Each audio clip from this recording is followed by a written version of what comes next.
Assalamualaikum warahmatullahi wabarakatuh. Semoga Allah memberikan keselamatan, rahmat, dan berkahnya kepada Anda. Jumpa lagi, sahabat Balehidong Channel. Saya Kang Ding. Selamat berjumpa lagi. Salam sejahtera juga untuk sahabat-sahabat semua. Saya mendoakan agar kita semua selalu berada dalam keadaan sehat dan selamat, diberkahi rejeki, dan tentunya selalu berada dalam lindungan Allah Subhanahu wa Ta'ala. Amin. Ya Rabbal Alamin. Kali ini kita akan mengupas makna dari istilah kabuyutan dan juga sejarahnya.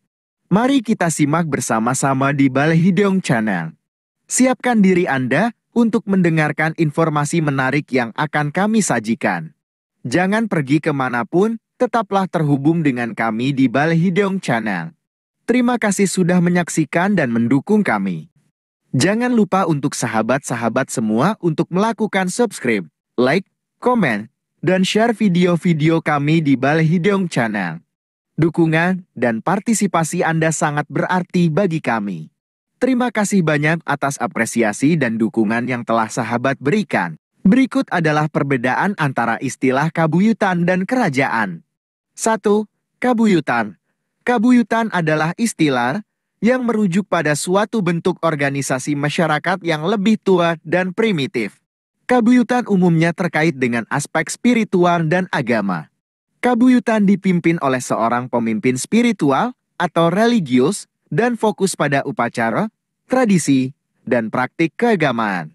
Struktur organisasi kabuyutan cenderung lebih sederhana dan kurang formal dibandingkan dengan kerajaan. 2. Kerajaan. Kerajaan adalah istilah yang merujuk pada suatu bentuk pemerintahan yang lebih kompleks dan formal. Kerajaan dipimpin oleh seorang raja atau ratu yang memiliki kekuasaan politik dan seringkali juga kekuasaan religius. Di dalam kerajaan, terdapat struktur hukum dan administratif yang lebih rumit, termasuk sistem kelas dan peran sosial yang jelas. Kerajaan fokus pada pemerintahan, politik, dan pengaturan kehidupan masyarakat. Jadi, perbedaan utama antara kabuyutan dan kerajaan terletak pada fokusnya. Kabuyutan lebih berfokus pada aspek spiritual dan agama, sedangkan kerajaan lebih berfokus pada pemerintahan dan politik. Dalam kerajaan, struktur hukum dan administratif cenderung lebih kompleks dan formal dibandingkan dengan kabuyutan. Berikut adalah perbedaan utama antara struktur hukum dan administratif dalam kerajaan dan kabuyutan.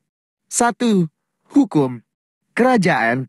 Kerajaan memiliki sistem hukum yang lebih terstruktur dan formal. Hukum-hukum yang berlaku di kerajaan biasanya tertulis dan diatur dalam peraturan-peraturan yang jelas. Ada pengadilan atau lembaga yang bertanggung jawab dalam menegakkan hukum dan mengadili pelanggaran hukum. Kabuyutan. Kabuyutan cenderung memiliki sistem hukum yang lebih sederhana dan tidak terstruktur secara formal. Hukum-hukum dalam kabuyutan seringkali berdasarkan pada tradisi lisan dan praktik-praktik yang telah berlangsung secara turun-temurun. Penegakan hukum dalam kabuyutan dapat dilakukan oleh pemimpin spiritual atau lembaga adat setempat. 2. Administratif. Kerajaan. Kerajaan memiliki struktur administratif yang kompleks. Terdapat berbagai departemen atau kementerian yang bertanggung jawab atas berbagai aspek pemerintahan, seperti keuangan, pertahanan, infrastruktur, dan lainnya. Hierarki administratif yang jelas memungkinkan pengambilan keputusan yang efisien dan pengelolaan yang terorganisir. Kabuyutan. Kabuyutan memiliki struktur administratif yang lebih sederhana. Biasanya, keputusan-keputusan administratif dibuat oleh pemimpin spiritual atau tokoh adat yang memimpin kabuyutan.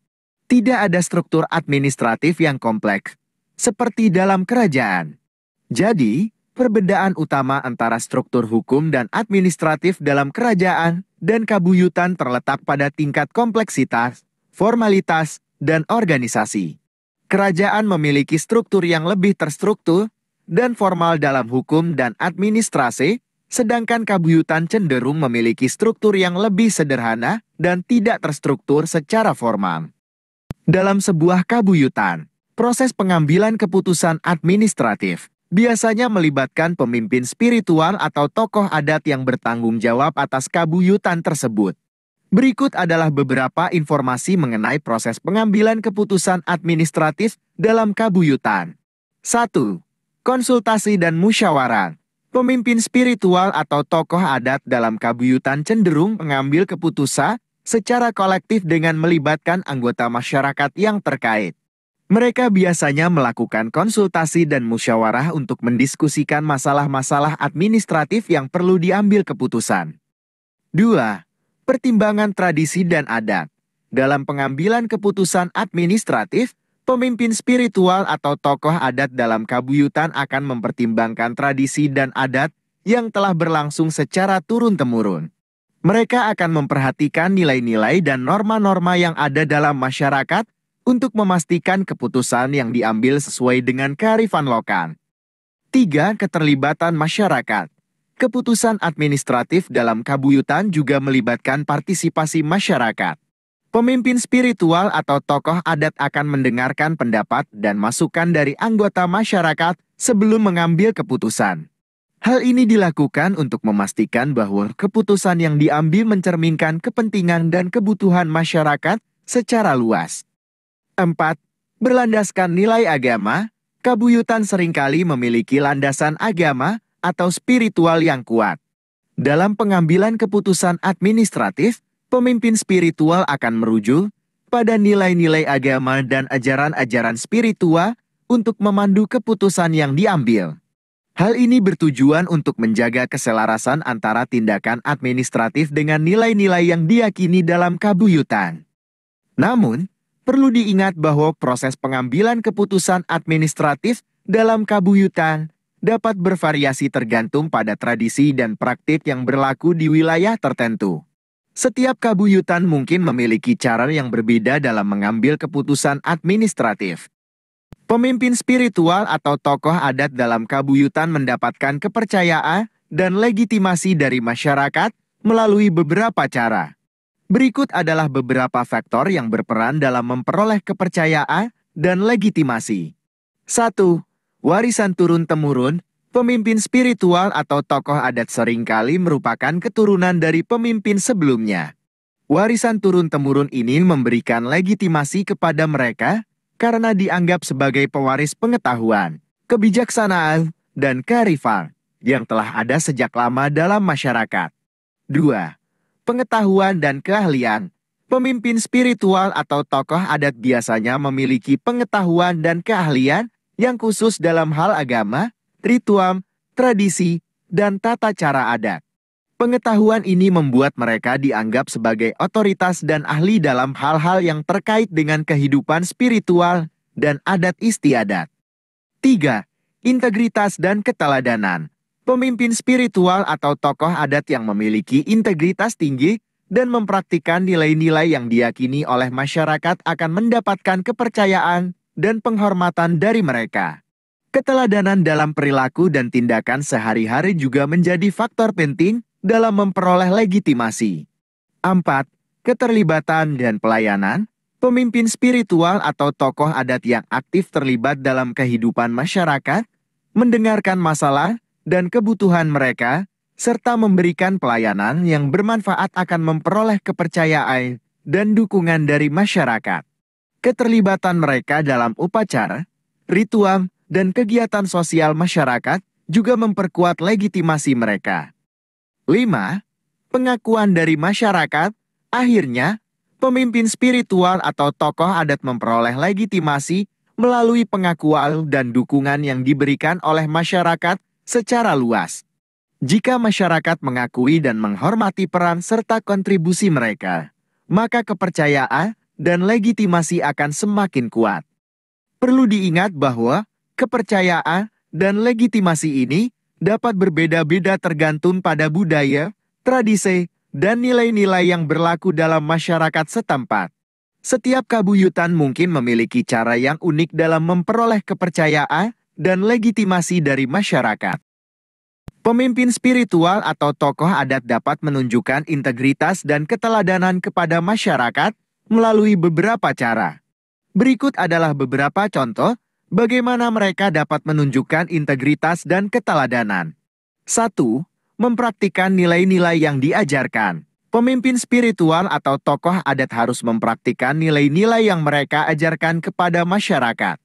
Mereka harus hidup sesuai dengan prinsip-prinsip kebijaksanaan, keadilan, kasih sayang, dan keteladanan yang mereka sampaikan. Dengan menjadi contoh yang baik, mereka dapat menginspirasi masyarakat untuk mengikuti jejak mereka. 2. Transparansi dan keterbukaan. Pemimpin spiritual atau tokoh adat harus memiliki transparansi dan keterbukaan dalam tindakan dan keputusan mereka. Mereka harus menjaga integritas dengan tidak terlibat dalam praktik korupsi, penyalahgunaan kekuasaan, atau perilaku yang tidak etis. Dengan berperilaku jujur dan terbuka, mereka dapat membangun kepercayaan masyarakat. 3. Konsistensi dan kesetiaan. Pemimpin spiritual atau tokoh adat harus konsisten dalam tindakan dan ucapan mereka. Mereka harus menunjukkan kesetiaan terhadap nilai-nilai dan prinsip-prinsip yang mereka pegang. Dengan konsistensi ini, mereka dapat membangun kepercayaan dan keyakinan dari masyarakat. 4. Pelayanan dan keterlibatan. Pemimpin spiritual atau tokoh adat harus aktif dalam pelayanan kepada masyarakat. Mereka harus terlibat dalam kegiatan sosial, bantuan kemanusiaan, dan membantu memecahkan masalah yang dihadapi oleh masyarakat. Dengan memberikan pelayanan yang bermanfaat, mereka menunjukkan keteladanan dalam mengabdi kepada masyarakat. 5. Menghormati keanekaragaman dan keadilan. Pemimpin spiritual atau tokoh adat harus menghormati keanekaragaman dan mempromosikan keadilan dalam masyarakat. Mereka harus menghindari diskriminasi dan memperlakukan semua orang dengan hormat dan adil. Dengan sikap inklusif dan penghargaan terhadap perbedaan, mereka menunjukkan integritas dan keteladanan dalam membangun harmoni sosial. Dengan menunjukkan integritas dan keteladanan ini, pemimpin spiritual atau tokoh adat dapat memperoleh kepercayaan dan penghormatan dari masyarakat. Hal ini juga membantu membangun fondasi yang kuat untuk kepemimpinan mereka dalam menjalankan tugas dan tanggung jawab mereka. Provinsi Jawa Barat terdiri dari 18 kabupaten dan 9 kota. Namun, informasi mengenai jumlah kabuyutan yang ada di Jawa Barat tidak secara spesifik disebutkan dalam hasil pencarian saya. Kabuyutan merupakan bentuk organisasi masyarakat yang lebih tua dan primitif, dan biasanya terkait dengan aspek spiritual dan agama. Melestarikan tradisi dan kepercayaan dalam kabuyutan di tengah perkembangan zaman dapat menjadi tantangan, tetapi ada beberapa cara untuk melakukannya. Berikut adalah beberapa langkah yang dapat diambil. 1. Pendidikan dan penyuluhan. Penting untuk menyediakan pendidikan dan penyuluhan kepada generasi muda tentang tradisi dan kepercayaan dalam kabuyutan. Hal ini dapat dilakukan melalui program-program pendidikan formal dan informal, seperti pelajaran di sekolah, seminar, lokakarya, atau festival budaya. Dengan memahami nilai-nilai dan praktik-praktik tradisional, generasi muda dapat memahami pentingnya mempertahankan dan melestarikan warisan budaya mereka. 2. Partisipasi komunitas. Mendorong partisipasi aktif komunitas dalam upaya mempertahankan dan melestarikan tradisi dan kepercayaan dalam kabuyutan sangat penting. Melibatkan anggota komunitas dalam kegiatan seperti upacara, ritual, dan pertemuan adat dapat memperkuat rasa kepemilikan dan kebanggaan terhadap warisan budaya mereka. Mengadakan pertemuan rutin, diskusi, atau kegiatan sosial dengan melibatkan anggota komunitas juga dapat memperkuat solidaritas dan kesadaran akan pentingnya menjaga tradisi. 3. Dokumentasi dan penelitian. Mempertahankan dan melestarikan tradisi dan kepercayaan dalam kabuyutan dapat dilakukan melalui dokumentasi dan penelitian.